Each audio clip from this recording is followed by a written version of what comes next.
Muy buenos días, Iglesia. Un día más acá con la bendición de poder estar compartiendo con ustedes la palabra del Señor. Hoy vamos a estar introduciéndonos y reflexionando en 2 Tesalonicenses, capítulo 1, versículos 1 al 12. No mucho después de la primera carta, los mismos Pablo, Silas y Timoteo vuelven a dirigirse a ellos en esta segunda carta. Y lo primero que podemos destacar es la introducción, que no se diferencia mucho de la primera, pero es interesante notar cómo Pablo pasa de mencionar a Dios como Dios Padre a nuestro Dios Padre. Los tesalonicenses, habiéndose separado de su vida pagana, ahora podían disfrutar de la relación íntima y familiar de Dios. Así es como ellos se unen a la familia, a la misma familia de Pablo y del resto de las iglesias. A continuación, Pablo ya empieza dirigiéndose a los tesalonicenses en agradecimiento. Pablo agradece el hecho de que ellos hayan continuado y perseverado en su fe, haciendo que el amor abunde entre ellos el uno con el otro. Pero Pablo no les está dando las gracias a ellos directamente, sino a Dios. Dios es quien estuvo acompañándolos y haciendo la obra. Es más, Pablo y su grupo están tan agradecidos que ellos mismos se glorían de ellos en las demás iglesias. Es decir, los tesalonicenses estaban siendo un ejemplo a imitar para las iglesias.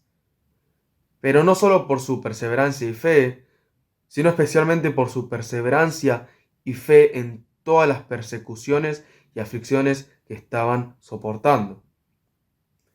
Ellos rechazaban la idea de dejar su nueva fe y vida en Cristo, aun con la fuerte oposición local.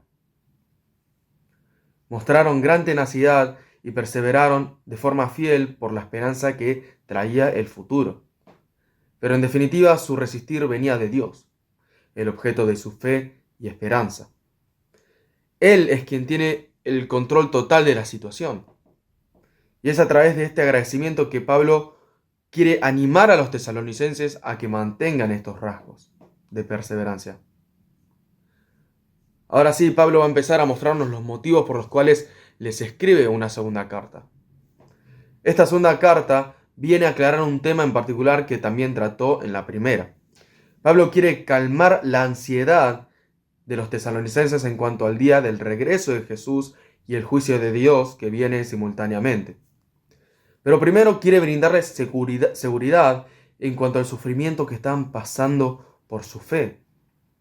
El tema del sufrimiento es uno central, pero no tenemos que interpretarlo como una forma en la que Dios ignora o rechaza a su pueblo.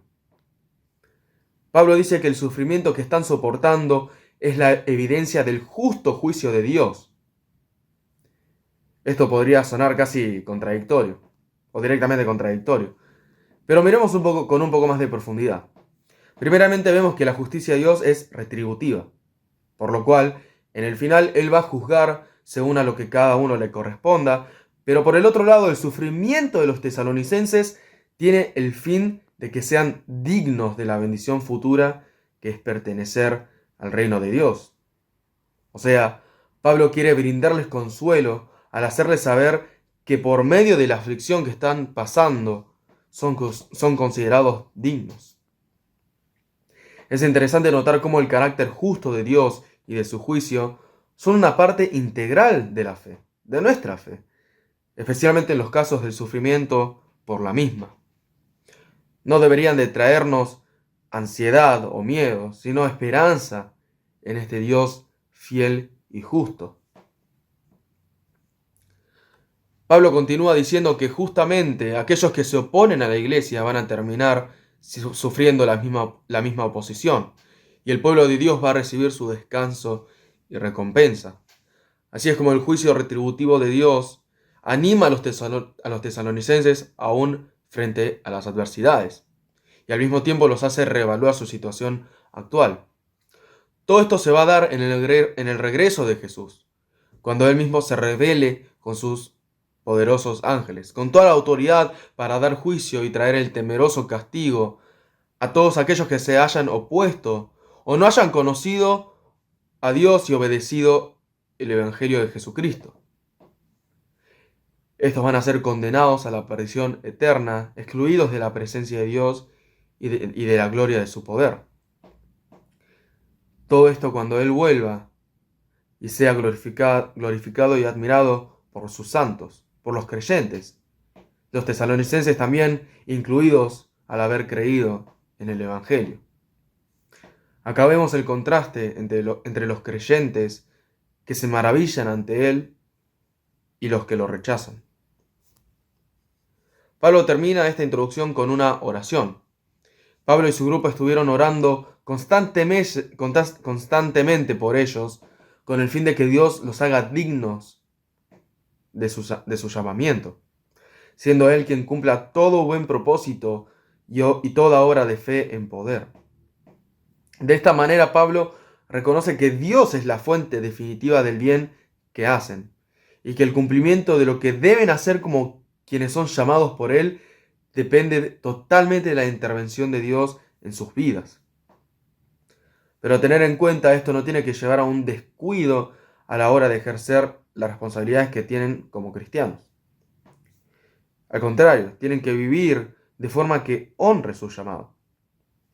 El Dios que llama a su pueblo a su reino y gloria, también los llama a que sean dignos de ese llamamiento, con el fin de que Él sea glorificado en ellos y ellos en Él, según la gracia de nuestro Señor Jesucristo. Ahora, en la actualidad, no hace falta ver mucho más allá para darnos cuenta de la oposición que sufrimos como parte del pueblo de Dios.